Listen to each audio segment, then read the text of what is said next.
الحمد لله الذي خلقنا من أصلاب المسلمين وأرحام المسلمات، ومن علينا ببعثة سيد الأنبياء والأفضل المرسلين. أعوذ بالله من الشيطان الرجيم. بسم الله الرحمن الرحيم. يا أيها الناس أنتم الفقراء إلى الله والله هو الغني الحميد. صدق الله العظيم. وقال رسول الله صلى الله عليه وسلم: لا يؤمن أحدكم حتى يكون هواه تبعا لما جئت به. وقال رسول الله صلى الله عليه وسلم: لا يؤمن أحدكم حتى أكون أحب إليه من والده وولده والناس أجمعين، أو كما قال رسول الله صلى الله عليه وسلم. رواهما البخاری فی الصحیح. میرے محترم بھائیوں، بزرگوں اور دوستوں، کئی دنوں بعد ہماری ملاقات ہو رہی ہے. مجھے آپ کو دیکھ کر خوشی ہو رہی ہے. پرانے چہرے پھر تازہ ہو رہے ہیں. اللہ کا شکر ہے، اللہ نے پھر ملاقات کرا دی اور دین کی نسبت سے کرا دی، مسجد کی نسبت سے کرا دی. تو آپ میں سے تقریباً سب کو ہی پتہ ہے میرے خیال میں کہ اللہ تعالیٰ مجھے سفر حج پر لے گیا تھا. تو میں نے چاہا کہ میں آپ کو حج کے بارے میں کچھ عرض کر دوں کہ حج کا سفر کیسا ہے، اس کی کیا برکات ہیں، کیا ثمرات ہیں، اور کیا اس کی خیریں، اس کی نورانیتیں، اس کی وجہ سے اللہ تعالیٰ انسان کو جو عطا فرماتا ہے. تو وقت تو ہمارے پاس تھوڑا ہے، تو جانے سے پہلے بھی میں نے حج کے کچھ فضائل عرض کیے تھے، حج کے بارے میں عرض کیا تھا، اور اب بھی کچھ عرض کرنا چاہتا ہوں تاکہ وہ ہمارا مکمل ہو جائے سفر. پھر انشاءاللہ اگلے جمعے سے پھر نئے بیانات انشاءاللہ. سب سے پہلی بات تو یہ ہے کہ حج کے بارے میں اللہ تبارک و تعالیٰ نے فرمایا کہ جس آدمی میں وسعت ہو، وَلِلَّهِ عَلَى النَّاسِ حِجُّ الْبَيْتِ مَنِ اسْتَطَاعَ إِلَيْهِ سَبِيلًا. جس آدمی میں جانے کی، حج کی وسعت ہو، اس پر حج فرض ہے. ہمارے یہاں یہ سمجھا جاتا ہے کہ ابھی بچیوں کی شادی کرنی ہے، ابھی فلانا کام کرنا ہے، تو لہذا شادیاں پہلے کر لیں، پھر جو ہے نا حج کر لیں گے. یاد رکھیں، ایسا نہیں ہے. جس آدمی کے پاس اتنے پیسے ہیں کہ ان پر حج فرض ہو جاتا ہے، تو اس آدمی کو چاہیے حج کر لے، بچیوں کی شادی واپسی پر کر لے. اس کو نہیں چھوڑ سکتا حج کو بچیوں کی شادی کی وجہ سے، بلکہ حج پہ جانے سے دعائیں مانگے گا، واپسی آ کر اس کی اور زیادہ اچھی اللہ تعالیٰ مدد فرمائے گا. بچیوں کے رشتے کے معاملے میں، اس شادی پر اخراجات کے معاملے میں. اب تو وہ اللہ کے در سے ہو کے آیا ہوا ہے، اور اللہ کے در پہ تو دعائیں ایسے قبول ہوتی ہیں کہ ادھر چٹکی اور ادھر دعا کی قبولیت. وہ ایسا در ہے، وہ ایسا گھر ہے، وہاں دعاؤں کی خاص قبولیتیں ہوتی ہیں. اس کے کئی واقعات ہیں کہ وہاں جا کر ادھر دعا مانگی اور ادھر قبولیت ہو گئی. شاید میں نے پہلے واقعہ سنایا تھا. ہمارے ہاں سینامہ شہر کے اسکول کے پرنسپل ہیں، میرے استاد بھی ہیں وہ، تو انہوں نے خود مجھے وہ واقعہ سنایا. اسکول کے استاد ہیں. انہوں نے کہا جی ہماری ہمشیرہ کو کمر کا مسئلہ تھا، کمر میں کوئی درد تھا، تو جو بھی تھا، لیکن وہ بیلٹ باندھ کر رکھتی تھیں بیماری کی وجہ سے. ماشاءاللہ ہمارے وہ جو ٹیچر ہیں وہ اچھے کھاتے پیتے آدمی ہیں، مالی لحاظ سے اچھے ہیں ماشاءاللہ. تو انہوں نے اپنی بہن کا بڑا اچھا علاج کروایا، لیکن اس کو افاقہ نہیں ہوا. وہ حج پر آئی، تو جب آدمی جاتا ہے تو پہلے عمرہ کرتا ہے، طواف وغیرہ صحیح سب کر لی. تو جب فارغ ہو گئے تو ہوٹل کی طرف واپس جانے لگے، تو وہ کہنے لگی تم چلو میں آتی ہوں ہوٹل پہ. وہ چلے گئے، وہ وہاں بیٹھ گئی. اس نے کہا یا اللہ تیرے در پہ آئی ہوں، یہاں ساری مرادیں پوری ہوتی ہیں، اتنے سالوں سے میرا علاج ہو رہا ہے، ڈاکٹر بے قابو ہو گئے ہیں، ان کے سمجھ میں نہیں آ رہا، بے بس ہو گئے ہیں، تو آپ مجھے شفا دے دیں. بس میں آپ کے در پہ شفا لینے کے لیے آئی ہوں، میں واپس نہیں جاؤں گی جب تک آپ شفا نہیں دیں گے. یہ ہمارے علاقے کا واقعہ ہے. تو کہا وہ وہاں بیٹھ گئے، مانگتی رہی. بس اس کے دل نے گواہی دے دی کہ دعا قبول ہو گئی، کمر کا درد ٹھیک ہونا محسوس ہو گیا. وہ اٹھ کر آئی، واش روم گئی، اس نے جا کے وہ بیلٹ والی پیٹی اتاری اس کو ساتھ لیا اور کمرے میں آ گئے۔ تو ہمارے وہ جو ٹیچر ہیں سر، وہ کہنے لگے کہ جب ان کو دیکھا نا بیلٹ اتارا ہوا ہے، کہا یہ بیلٹ کیوں اتارا ہوا ہے؟ کہا میں ٹھیک ہو گئی ہوں۔ تو انہوں نے کہا یہ کیسے؟ کہا مجھے کوئی درد نہیں ہے۔ انہوں نے کہا وہ کیسے؟ پھر انہوں نے بتایا کہ آپ لوگ چلے آئے تو میں اللہ کے در پہ بیٹھ گئی۔ میں نے کہا اتنے دور سے ہم آئے ہیں، آپ کے در پہ مرادیں پوری ہوتی ہیں، مجھے شفا دے دو اللہ میرا۔ کہ میں اسے مانگتی رہی، اس نے دے دی۔ وہ مجھے اس سر نے بتایا کہ اس دن سے لے کر اب تک دوبارہ بیلٹ نہیں باندھا اس نے، بالکل کمر اس کی ٹھیک ہوگی، جہاں بڑے بڑے مہنگے ڈاکٹر بھی بے بس ہو گئے تھے۔ یہ تو قریب کے واقعات ہیں، ایسے کئی واقعات میں آپ کو سنا سکتا ہوں۔ ہمارے استاد ہیں مولانا زبیر احمد صاحب ہیں شجاع آباد کے، تو وہ وہاں گئے حج پر، تو ان کا مسئلہ تھا کچھ بیماری وغیرہ کا، وہ دعائیں بھی مانگی۔ ایک جو سر دست واقعہ ہے میرے ذہن میں، تو انہوں نے لی تھی وہاں ویل چیئر۔ اس وقت ویل چیئر ملتی تھی پاسپورٹ دے کر حکومت کی طرف سے، اب تو جاتے ہی پاسپورٹ لے لیتے ہیں، پہلے پاسپورٹ اس کے پاس ہی ہوتا تھا۔ تو انہوں نے پاسپورٹ جمع کرایا اور اس کے بدلے میں ویل چیئر لی۔ مطلب یہ ہوتا تھا کہ جب آپ دوبارہ ویل چیئر واپس کریں گے تو پھر آپ کو پاسپورٹ ملے گا۔ کہنے لگے میں نے کہ ویل چیئر کھڑی کی تو کوئی نماز میں لگا تو کوئی آدمی ویل چیئر لے گیا۔ کہ میں پریشان ہو گیا، میں نے کہا کہاں کروں میں ویل چیئر ڈھونڈوں، اور ویل چیئر نہیں دوں گا تو وہ پاسپورٹ نہیں دیں گے۔ یہ خود انہوں نے واقعہ ہمیں سنایا، میں موجود تھا جب انہوں نے واقعہ سنا۔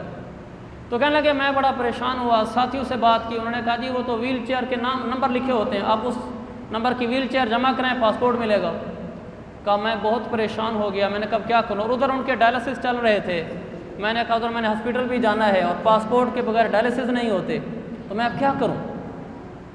تو کہا میں وہیں بیٹھ گیا اللہ کے سامنے، میں نے کہا یا اللہ مجھے بس ویل چیئر چاہیے اور کچھ بھی نہیں چاہیے، مہربانی فرما مجھے پاسپورٹ مل جائے گا، ایسے تو پاسپورٹ نہیں ملنا۔ کہا میں بیٹھا رہا مانگتا رہا، تھوڑی دیر بعد ایک عربی آیا، مجھے پوچھا کہ آپ دکھی کیوں بیٹھے ہیں؟ تو میں نے کہا جی میری ویل چیئر گم ہو گئی ہے اور اس کی وجہ سے پاسپورٹ نہیں ملتا۔ انہوں نے پوچھا آپ کا نام کیا ہے؟ انہوں نے نام بتایا، وہ چلا گیا آدمی۔ قانون یہ ہے کسی کا پاسپورٹ کسی دوسری آدمی کو نہیں دیا جاتا، یہ قانونی طور پر ہے، یہ نہیں کہ میرا پاسپورٹ کسی اور کو اٹھا کے دے دیں گے۔ اگر کسی نے میرا پاسپورٹ نکلوانا ہے تو مجھے ساتھ لائے گا، اس کی سفارش سے پھر وہ مجھے دیکھ کر میرا پاسپورٹ دیں گے، ایسا ہوتا ہے۔ اللہ کا نظام جب حرکت میں آ جائے، جب وہ دعائیں قبول کر لے، پھر نظام شظام سائڈ پہ رہ جاتے ہیں۔ کہا تھوڑی دیر بعد وہ میرا پاسپورٹ لے کر آ گیا، کہا یہ آپ کا پاسپورٹ ہے؟ میں نے کہا جی ہاں۔ کہا اس نے مجھے پاسپورٹ دیا اور مجھے کہا کہ اب کوئی مسئلہ نہیں، اور کہا پھر مجھے کچھ ریال دیے، کہا یہ میری طرف سے ہدیہ ہیں، کہا میرے عمرے کا پورا عمرے پر گئے تھے، میرے عمرے کا پورا خرچہ اس ہدیے میں سے نکل گیا اور پاسپورٹ موقع پہ مل گیا، یہ اس دعا کی برکت ہے جو میں بیت اللہ کے سامنے بیٹھ گیا تھا۔ بیت اللہ تو وہ چیز ہے میرے عزیز بھائیو، آدمی وہاں دعائیں مانگے اور ٹھگ سے قبول۔ ہم مینا سے نکلے، میں آپ کو تازہ سناتا ہوں، بیت اللہ میں دعائیں ایسے قریب کھڑی ہوتی ہیں قبولیت کے۔ مینا میں ہماری بس نکل آئی ہوٹل کی طرف، ہم دو ساتھی پیچھے رہ گئے، تو اب ہم نے خود اپنی طرف سے آنا تھا، تو ہم وہاں سے نکلے اور روڈ پر آئے۔ یا جب روڈ پر آئے تو ہم نے ٹیکسی والے سے بات کی، تو اس نے کہا جی پر ہیڈ 60 ریال، فی نفر 60 ریال، ایک آدمی کا 60 ریال۔ تو نے کہا 50 بھی کہو گے تو نہیں لوں گا۔ میں نے کہا یار یہ 60 ریال تو بہت زیادہ ہے، 20 ریال تو اس کا عمومی لیتے ہیں، 10 ریال 20 ریال۔ میں نے ساتھی کو کہا چلو چلتے ہیں، پہلے نماز پڑھ لیتے ہیں عصر کی، پھر آ کے بات کرتے ہیں۔ تو عام تو وہ ضربوں والی قوم ہے نا، 60 ریال سے پھر ہم 60 سے ضرب بھی دے رہے ہوتے ہیں نا، بھی ٹوٹل پاکستانی کتنے بنیں گے؟ میں نے اسے کہا یار یہ بہت زیادہ بنتے ہیں، یہ تو عمومی کرایہ 10 ریال 20 ریال ہے، تو 60 ریال مانگ رہا ہے، چلو پہلے نماز پڑھ لیتے ہیں عصر کی۔ عصر کا ٹائم تھا تو ہم گئے عصر کی نماز پڑھنے کے لیے، وہ وضو کرنے چلا گیا، میں نفل شروع کر دیے۔ میں نے نفل پڑھ کے کہا کہ یا اللہ اس کا جو عمومی کرایہ ہے 20 ریال نا، اسی پر ہمیں لے جا تو واپس حرم شریف۔ وہ آیا، نماز پڑھی، ہم باہر نکلے، ہمیں میرے گاڑی والا ملا، اس نے کہا جی 100 ریال۔ میں نے کہا نہیں بیٹھنا اس پہ۔ پھر ہم آگے نکلے تو اس نے کہا 40 ریال۔ میں نے کہا اس پہ نہیں بیٹھنا۔ تو ہم 40 ریال والے سے بات کر رہے تھے، تو اس نے ہمیں کہا کہ یہاں بسیں آتی ہیں، وہ بسیں آپ کو کم ریٹ پر لے جائیں گی۔ تو میں نے کہا ہمیں کیسے پتہ چلے گا کون سی بس ہے؟ تو کمپنی والوں کی بسیں، گروپ والوں کی بسیں بھی جا رہی ہوتی ہیں۔ اس نے کہا جس بس کا دروازہ کھلا ہو نا، وہ بسیں سواریاں اٹھا رہی ہوتی ہیں۔ بس ہم آگے نکلے، ایک بس کا دروازہ بند ہونے والا تھا، تو ہم بھاگ کے داخل ہو گئے۔ اندر گئے، ایک سیٹ خالی تھی، میں اس سیٹ پہ بیٹھ گیا، اور جو میرا ساتھی تھا وہ سیٹ خالی نہیں تھی، وہ کھڑا ہو گیا۔ تو جب وہ کرایہ لینے والا آیا تو وہ چونکہ پہلے کھڑا تھا، میں پیچھے سیٹ میں بیٹھا تھا، تو اس نے اپنا بھی دے دیا، میرا بھی دے دیا۔ جب نیچے اترے تو میں نے کہا کتنا کرایہ دیا ہے تاکہ میں آپ کو دوں؟ اس نے کہا جی آپ کے 20 ریال اور میرے 10 ریال۔ میں نے کہا وہ کیسے؟ کہنے لگا آپ سیٹ پہ بیٹھے ہوئے تھے۔ اس نے کہا سیٹ والے کے 20 ہوتے ہیں، کھڑے ہوئے کے 10 ہوتے ہیں، اس لیے میں نے اپنے 10 دیے، آپ کے 20 ہیں۔ میں نے کہا یہ وہی دعا قبول ہے نا، میں نے 20 کہے تھے، اللہ کو میں 10 ہی کہہ دیتا تو 10 ہو جاتا۔ حالانکہ وہ بھی سیٹ پر بیٹھ سکتا تھا، میں کھڑا ہو سکتا تھا، لیکن اتفاق سے مجھے وہ سیٹ ملی، میرے 20 ریال۔ یہ میں آپ کو یہ بتا رہا ہوں، آدمی وہاں دعا مانگے اور ٹھک سے وہ قبول ہو جاتی ہے۔ ایسی کئی مثالیں ہیں، کوئی ایک آدھ نہیں ہے۔ میں ایسی آپ کو چند مثالیں اور بھی سفر کی سنا سکتا ہوں۔ میرے عزیز بھائیو، بیت اللہ وہ جگہ ہے جہاں دعائیں قبول ہوتی ہیں، حرم وہ جگہ ہے جہاں دعائیں قبول ہوتی ہیں۔ یہ کہنا کہ ابھی بچیوں کی شادی کر لیں گے پھر حج کریں گے، یہ تو اپنے آپ کو مشقت میں ڈالنا ہے۔ پہلے حج پہ چلے جائیں، وہاں جا کر دعائیں مانگیں، واپس آ کر نظام کو جڑتا دیکھیں اب کیسے نظام چلتا ہے۔ ایک تو میں یہ عرض کرنا چاہتا تھا کہ وہ دعاؤں کی قبولیت کی خاص جگہ ہے۔ ایسی اور بھی کئی مثالیں ہیں کہ وہاں دعا مانگی اور قبول، دعا مانگی اور قبول ہو گئی فوراً۔ ایک دوسری بات عرض کرنا چاہتا ہوں، یہ میں آپ کو مشاہدات بتا رہا ہوں، کیونکہ مشاہدے کا اثر بغیر مشاہدے کے ذرا زیادہ ہوتا ہے۔ میں آپ کو وہ بتا رہا ہوں جو دیکھا ہے۔ دوسرا یہ ہے کہ حج کے بارے میں یہ کہا جاتا ہے پردیس ہے، پتہ نہیں کیسا ملک ہوگا، اور اس دفعہ تو حج بھی گرمی میں تھا، گرمی میں حج ہے، پتہ نہیں کیسا ہوگا۔ مجھے معلوم ایسے ہوا کہ بعض لوگ اس لیے حج پر نہیں گئے، یہاں کی نہیں، وہیں کسی نے بتایا کہ اس سال گرمی ہے، چونکہ جولائی میں حج آ رہا تھا، تو اگلے 1-2 سالوں بعد دیکھ لیں گے۔ میرے عزیز بھائیو، اللہ تعالیٰ کا فضل ہے، اللہ جزائے خیر دے حکومت سعودیہ کو، خدمت حرمین شریفین میں ان کی جو خدمات ہیں، میں دل کی گواہی سے کہتا ہوں، باقی ان کا سیاسی نظام کیا ہے یہ وہ لوگ جانتے ہیں جن کو سیاسی بصیرت ہے، مجھے اس سے کوئی غرض نہیں ہے۔ مجھے اس سے غرض ہے کہ حرمین شریفین اور حجاج اور معتمرین میں ان کی کیا خدمات ہیں، یہ میں آپ کو آنکھوں دیکھی بتا سکتا ہوں۔ لاجواب خدمات ہیں، بے مثال خدمات ہیں، میں دل کی گواہی سے عرض کرتا ہوں۔ انہوں نے کوئی کسر نہیں چھوڑی اس بات میں کہ حاجی کو تکلیف نہ پہنچے، اس میں ساری اپنی صلاحیتیں جھونک دیں۔ ہر اعلیٰ سے اعلیٰ سہولت، ہر اعلیٰ سے اعلیٰ سسٹم انہوں نے وہاں لانچ کیا جس سے حاجی تکلیف سے بچ سکے۔ یہ ان کی بنیادی ترجیحات میں سے ہے۔ ان کے جو وہ پھر رہے ہوتے ہیں پولیس والے یا خدمت والے، وہاں اوپر لکھا ہوا ہوتا ہے خدمت الحجاج وسام فخر لنا، کہ حاجیوں کی نوکری کرنا ہمارے لیے اعزاز ہے۔ یہ ان کا باقاعدہ لوگو ہے جو ان کے اس پر لکھا ہوا ہوتا ہے، اور جا بجا لکھا ہوتا ہے، سائن بورڈ پر لکھا ہوتا ہے خدمت الحجاج وسام فخر لنا، تمہاری نوکری ہمارا اعزاز ہے، اور اس کے لیے وہ کوشش کرتے ہیں۔ میں نے خود دیکھا، ہم مینا سے جب واپس آ رہے تھے مزدلفہ سے مینا کی طرف، راستے میں جو راستہ بنا ہوا ہے اس میں ایک طرف واش روم چلتے ہیں اور ایک طرف پانی والی ٹوٹیاں چلتی ہیں۔ آپ میں سے بہت سے لوگ آئے ہوں گے، دیکھا ہوگا پورے راستے میں انسان ہے، واش روم کی ضرورت پڑتی ہے، وہ یہ پریشان نہ ہو کہ یہاں واش روم کہاں ہے، حالانکہ وہ رستہ پورا سال ویران رہتا ہے، کوئی آمد و رفت نہیں، وہ صرف 3 دن کے لیے استعمال ہوتا ہے۔ 3 دن کے لیے وہ اعلیٰ انتظامات ہیں کہ جیسے روزانہ کی یہاں استعمال ہوتا اس کا، اعلیٰ قسم کے ان کے واش روم، صاف ستھرے، اور پھر کمی نہیں واش روم کی، جا بجا واش روم۔ پھر ایک سائڈ پہ مسلسل پانی کے کولر، آپ بٹن دبائیں ٹھنڈا پانی باہر نکلے 24 گھنٹے، آپ کو اس کی کوئی کمی نہیں۔ جو تھک جائے، جو میں نے آنکھوں سے دیکھا، ایک بوڑھی بوڑھا بیٹھے ہوئے ہیں اور ایک سعودی پولیس والا ان کو پنکھا جھل رہا ہے، کیونکہ وہاں اور تو کچھ ہو نہیں سکتا تھا، اور ایک جگہ ایک بوڑھے کی ٹانگیں دبا رہا ہے اور ایک بوڑھی اماں کو پنکھا جھل رہا ہے۔ ایسی وہ خدمت میں لگے ہوتے ہیں کہ حاجیوں کو ہماری وجہ سے کوئی تکلیف نہ پہنچے۔ پھر ان کے جدید نظامات ہیں حرم میں اندر، یہ اس دفعہ مجھے کسی نے بتایا، حرم میں جب آدمی داخل ہو رہے ہوتے ہیں نا تو وہ کنٹرول کر رہے ہوتے ہیں کہ مطاف میں مجمع زیادہ نہ ہو جائے، قدم دھکم پیل نہ ہو۔ فرسٹ فلور پہ لوگ داخل ہو رہے ہیں طواف کرنے کے لیے، مجمع زیادہ نہ چلا جائے کہ اندر دھکم پیل ہو۔ ان کے پاس یہ سسٹم ہے کہ ہر جانے والا آدمی کاؤنٹنگ میں آ رہا ہوتا ہے ان کے جدید کار نظام سے۔ جب ایک خاص تعداد پوری ہو جاتی ہے تو ان کو وہ الرٹ جاری ہو جاتا ہے کہ اب اتنے افراد گزر چکے ہیں، جتنی ان کی وہاں کیپیسٹی ہے، اس کے بعد وہ دروازہ بند کر دیتے ہیں۔ یعنی ایسے اپنے جدید نظام کے ذریعے سے لوگوں کو کنٹرول کرتے ہیں کہ اندر دھکم پیل نہ ہو، تاکہ کہیں آپس میں ٹکرا کے لوگ گرے نہ، ان کو پتہ بھی نہ چلے اندر اتنے آدمی چلے گئے ہیں۔ باہر سے ہم چل رہے ہیں، ایک خاص تعداد گزرنے دے رہے ہیں، جب خاص تعداد گزر جاتی ہے پھر آگے وہ بڑے بڑے موٹی پلاسٹک کے بیریئر ہوتے ہیں، وہ لگا کے راستہ چینج کر دیتے ہیں، اب تم باقی لوگ ادھر سے چلو، تاکہ کہیں بھی ایسا مجمع نہ بنے جس سے ان کو تکلیف ہو۔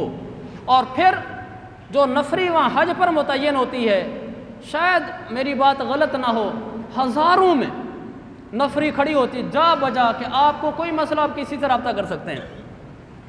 پھر اوپر ہیلی کاپٹر چل رہے ہوتے ہیں پورے عرفات میں، مزدلفہ میں، مینا میں، اوپر سے مانیٹرنگ ہو رہی ہوتی ہے کہ نیچے کہیں ہجوم تو نہیں ہو گیا، نیچے کہیں آگ تو نہیں لگ گئی، نیچے کوئی مسئلہ تو نہیں ہے، اوپر سے علیحدہ کنٹرول ہو رہا ہے، نیچے نفری علیحدہ کنٹرول ہو رہی ہے۔ ہم نے کنکریاں مارنے کے لیے جانا تھا تو ہم جب مین گیٹ پر آئے تو انہوں نے ہمیں روک دیا، گیٹ بند تھا، پورے مکتب کا جس میں تقریباً کوئی 5800 میرے خیال میں 6000 آدمی تھے وہاں، تو 6000 آدمیوں کا ایک ہی گیٹ تھا، انہوں نے وہ روک دیا، بند کیا ہوا تھا، انہوں نے کہا جی ابھی آپ نہیں جا سکتے۔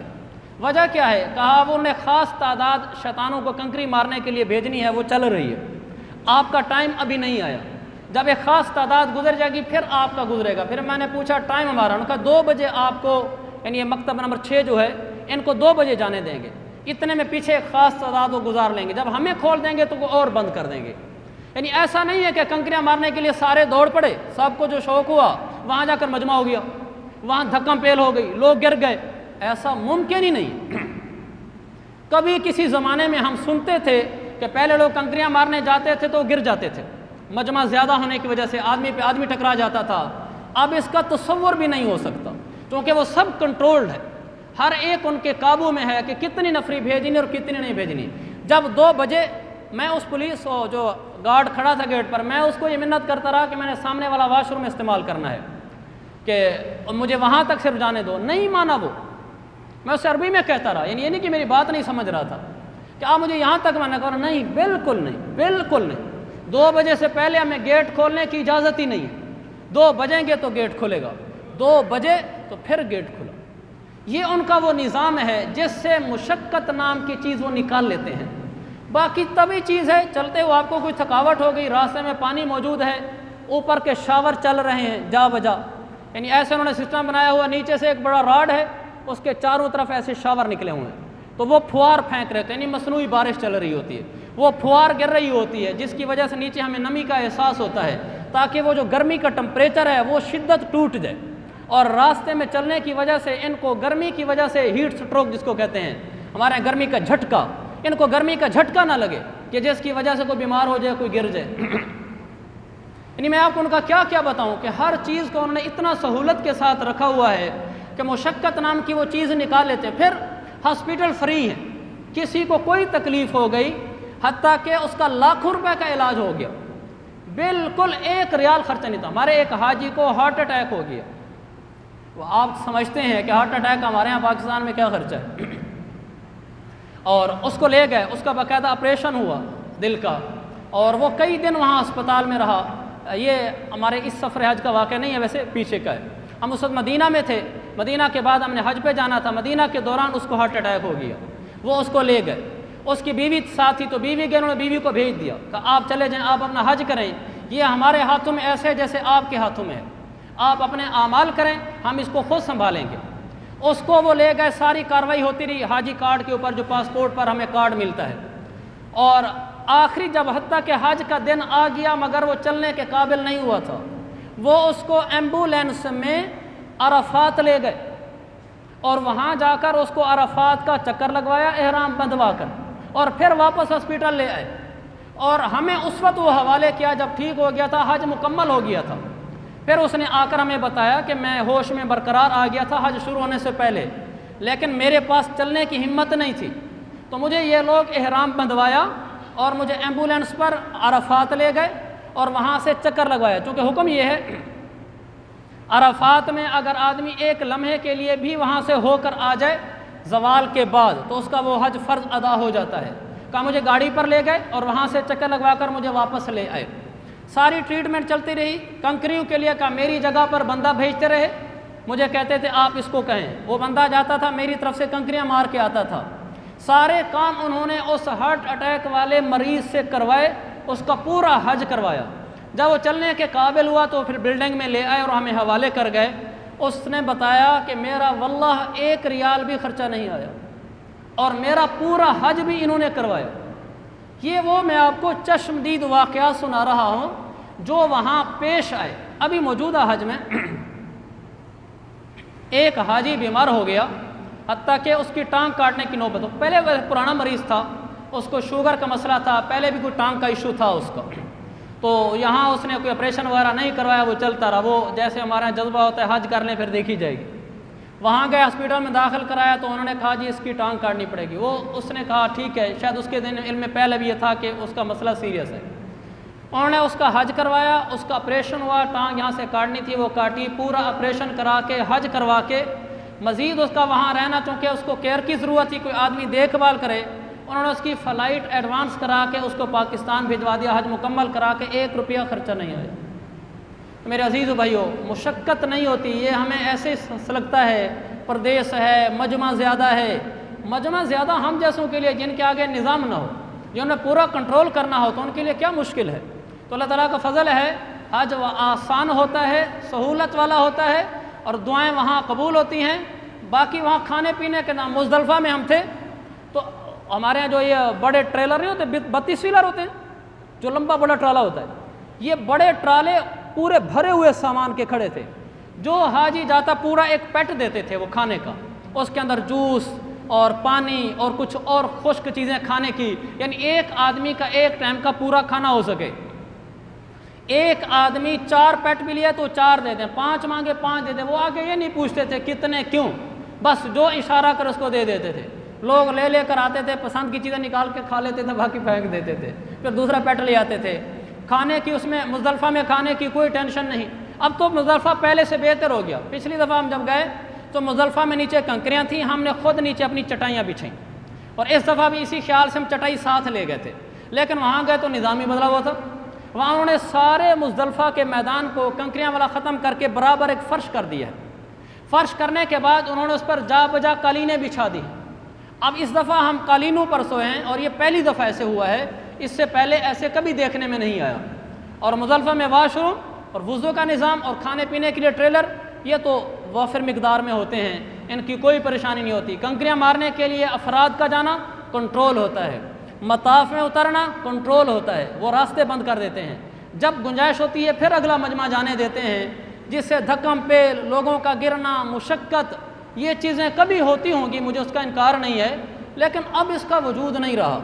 اب زمانہ بدلنے کے ساتھ ان کی بہت اعلیٰ خدمات ہیں اس کے لیے، پھر جا بجا ان کے ہاں وہ سکرینیں چل رہی ہوتی ہیں، اس پہ ہدایات چل رہی ہوتی ہیں کہ آپ نے پانی کثرت سے پینا ہے، پانی کثرت سے پینا ہے تاکہ پانی کی قلت نہ ہو جائے، آپ نے چھتری استعمال کرنی ہے، انگریزی میں، عربی میں اور اردو میں بھی، اور ساتھ ساتھ علامات بھی ہوتی ہیں جسے ان پڑھ آدمی بھی سمجھ سکتا ہے۔ ہر جگہ ان کی طرف سے مکمل انتظام ہے انسان کو سہولت پہنچانے کا۔ اللہ تعالیٰ مجھے اور آپ کو بار بار اپنے در کی حاضری نصیب فرمائے، مقبول حاضری نصیب فرمائے، اور حج کی قدردانی کرنے والا بنائے۔ جو اللہ تعالیٰ نے ہمیں توفیق دی، اب ہمیں اس اللہ تعالیٰ حج کی لاج رکھنے کی توفیق عطا فرمائے۔ آدمی دعائیں مانگتا رہے، محنت کرتا رہے، اللہ تعالیٰ سے آگے آہوزاری کرنے میں اسباب اپنے جمع رکھے، اللہ تعالیٰ اپنی رحمت سے بلا لیتا ہے۔ وہ بلاتا ہے انسان کی طلب پر اور اپنی چاہت پر۔ طلب مالدار میں ہو اللہ اس کو بلا لیتا ہے، طلب غریب میں ہو اللہ اس کو بلا لیتا ہے۔ مالدار میں بھی طلب نہ ہو تو وہ رہ جاتا ہے۔ تو وہ طلب کا معاملہ ہے، اور اللہ تعالیٰ کی طرف سے چاہت کا معاملہ ہے۔ چاہت اس کے لیے ہوتی ہے جس کے دل میں طلب ہوتی ہے۔ نفل پڑھ کر دعائیں مانگنا اور اپنے اسباب کی حفاظت کرنا، یعنی پیسہ کی حفاظت کرنا کہ میں نے حج پہ لگانا ہے، جتنا آپ کے پاس ہے اللہ تعالیٰ انتظام کر دیتا ہے۔ اللہ تعالیٰ مجھے اور آپ کو یہ 2 چیزوں کی توفیق دے، ایک 2 رکعت نفل پڑھنا اور ایک پیسہ اپنا سنبھال کے رکھنا، یعنی یہ پیسہ لگا کے پلاٹ خرید لیتا ہوں، حج کے موقع پہ دیکھ لیں گے، اب اس موقع پہ پیسوں کا انتظام نہیں ہوا، چلو اگلے سال دیکھ لیں گے۔ حج کے پیسے ہیں، سنبھال کے رکھیں، میں نے حج کے لیے رکھے ہوئے، اللہ تعالیٰ حج کے لیے بلا لیتا ہے۔ اللہ مجھے آپ کو ہم سب کو حرمین شریفین کی بار بار حاضری نصیب فرمائے۔ وآخر دعوانا الحمدللہ رب العالمین۔